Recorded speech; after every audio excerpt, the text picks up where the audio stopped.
Friday Slot Car News sponsored by lebhobbies.com. LEB Hobbies, racing fast, made easy.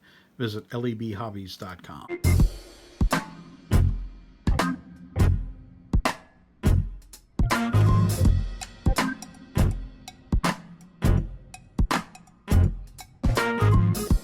Happy Friday, everybody. Got some news, got some show and tell first, though. Obviously, let me make sure. Yeah, mic's on. Didn't want to get too far into this. New 91710 from NSR. This is the yellow one. It's a little paler, more pale than I kind of expected. Car looks nice though. Shape looks good. Looks a little wide. I haven't compared it to the Fly car, but then again, I don't know what the real dimensions are, so I don't know how accurate the Fly car is either.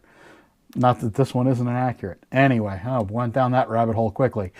This one is a Sidewinder.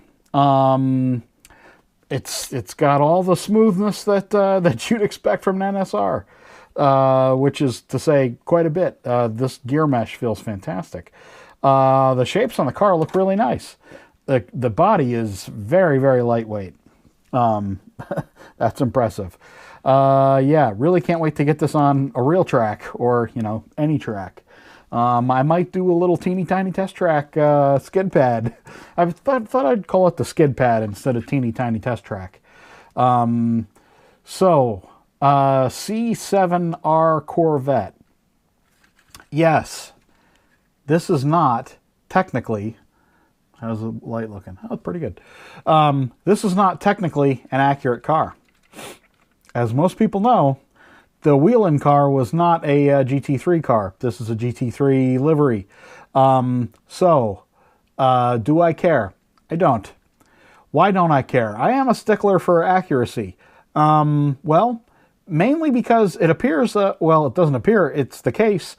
This is a fully licensed car, says so on the box. Licensed by GM. What does that mean? That means GM approved this. So, look, if it's cool with GM and cool with Corvette Racing, who the hell am I to say they're wrong? I think it looks great. Yeah, it would be nice if they would do the, the GT2, the Callaway body, whatever it is. The beefier body with the fender flares. Yes, it would be cool if there was a model of that car. I think this car is really great. The NSRs, yeah, it's a little long. It's definitely wide, but this is meant to be all out performance kind of car, and I think it looks fantastic. Both of these cars, courtesy of LEB Hobbies, who is also, as you all know, the sponsor of the Friday News. In any case, what we have now, we got five items here. We got new liveries of the the F1 car from NSR, the 86/89. F1 cars, Toshiba liveries. Personally, I'm partial to the McLaren liveries, the Marlboro liveries. Toshiba, great, looks good. New liveries on the cars. Always great for club racing. Next stop, more NSR. We have a tribute car special edition to Salvatore, to Mr. Noviello, who passed years ago. They're marking this with a tribute car for him. I think it's great. I had the pleasure of meeting him one time in Germany one year. He could not have been more friendly. Called me by my name. He recognized me, and I was surprised, frankly, because I had never met him before. But he could not have been nicer. His passing was a tragedy for the hobby. And anyway, they have a special edition car. If you haven't, if you're new to the hobby, and we're getting a lot of new folks. I mean, we get new folks every year. If you don't have any NSRs and you want to get into, the kind of tuning end of the hobby And not that there's anything wrong with the plug and play, folks. I'm a big advocate for plug and play.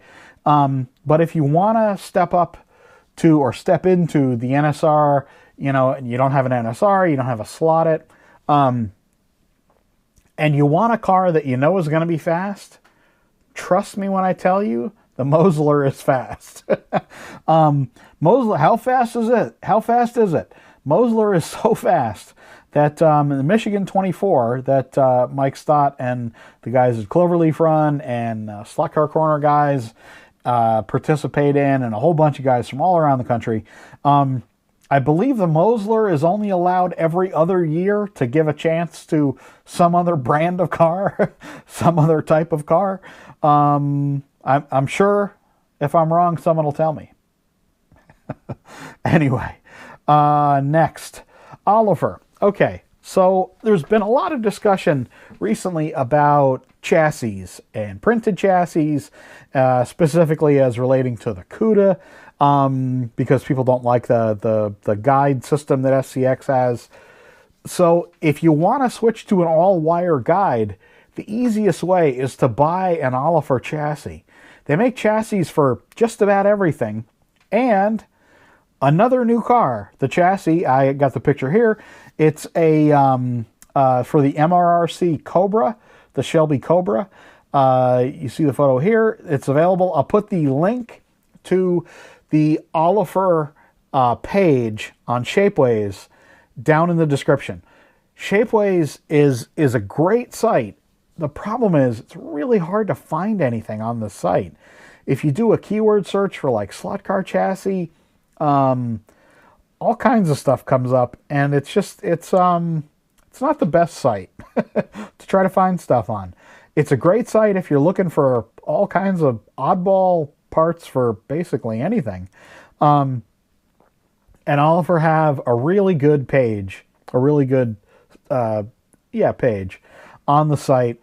And there's, I think, 3 pages of chassis there for the CUDA, for most of the Homeset cars that are available on the market today, and even a lot of the ones that probably are pretty old by now.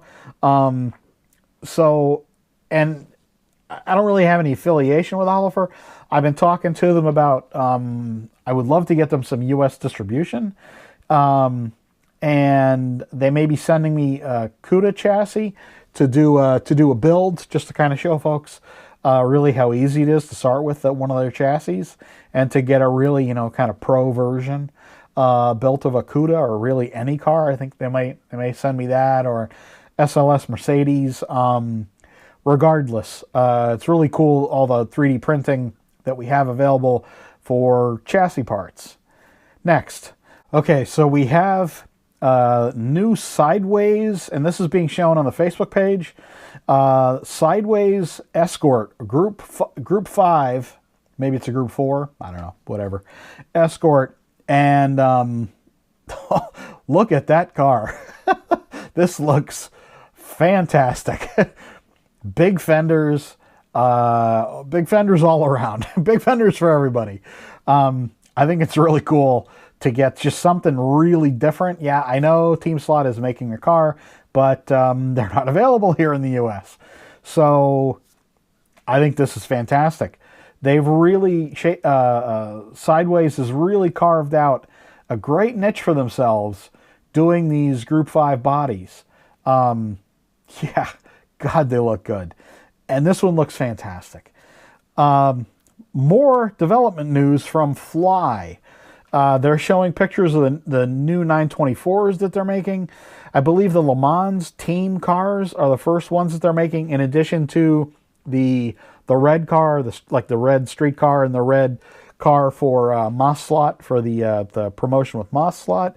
So on their Facebook page, they're showing some printing, I guess, or some painting of the 924s. Very exciting. Very exciting. I really love these 80s 4 and 6 cylinder cars. Anyway, thank you, Dr. Vansky, for this next bit of news here.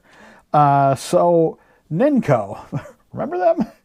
They are showing, Crick Crack is showing on their Facebook page an Audi R8, a series of Audi R8s that Ninco apparently is releasing. It looks like it's a standard chassis, and I think there's an NC5 in there, I think I saw. It's interesting to see Ninco maybe coming back. Ninco, as far as I can tell, Ninco basically was bought years ago, where they kind of changed their focus. I think they got bought by a bigger company maybe, and they changed their focus to kind of general hobbies, like radio controls, basically what I should be saying. They changed their focus to radio control, moved it away from slots, which, I mean, obviously the radio control market is considerably larger than the slot car market, probably even in Spain as well. What I've always had an issue with is the stuff that they did make looks awful lot like market goods. What is market goods? Market goods is if I have a company in China and I want to make some generic car, but I don't have a way to market it myself. I would make that car. A company like Ninco or Lighthawk, which is a Canadian company, or Carrera, because I know Carrera has done this. They will take a built car, put their own name on the box, maybe change a part or two, and call it their own. Now, it's not really, they're not trying to get over on anybody. They're not trying to pull a wool over anybody's eyes. But in some cases, and I'm not saying all the cases, but the cars and the boats and the planes and whatever that Ninco looked like they were selling, to me anyway, all looked like they were market goods. So it didn't really look like a company that was actually making anything. It looked like a company that was putting boxes out with products made by somebody else inside the box. Not terribly exciting. Is it good stuff? Yeah, it probably could be. I'm not saying it's bad. I'm just saying it's, it's like, the Kiss Your Sister Hobby Company. They didn't really make their own stuff. Stuff looks kind of uninspired. Yeah, here, buy it. It's cheap. That's basically how I look at it. Anyway, folks, so Ninco Audi R8s, maybe coming to the U.S. Who knows? Thank you very much. I appreciate all the likes. I appreciate all the comments, some a little more than others. I appreciate all the spammers. Yes, you will be deleted and blocked because I don't have time for your shit. And if you want to be a jerk on my channel, it's not going to fly either. If you want to call me names, you're just going to get deleted because I don't have time for your crap. If that's all you have to do in your life is hassle me on my YouTube channel, God, you got to get a life. See you soon, folks.